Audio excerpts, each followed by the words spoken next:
Dito tayo ngayon sa Calapan. Nakapila na tayo. Ito yung papunta pa lang sa pier ng Calapan.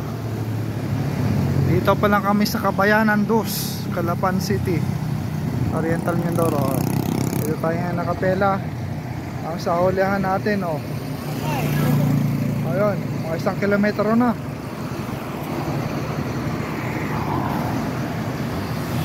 Mas mahaba itong sa harapan natin. Mga 1 kilometro mahigit to.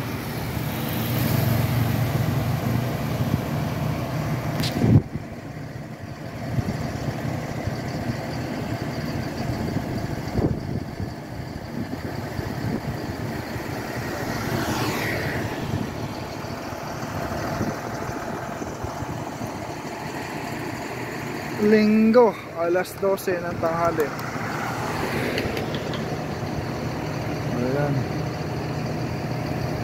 Ayun, nanghahaba na nasa likod ko.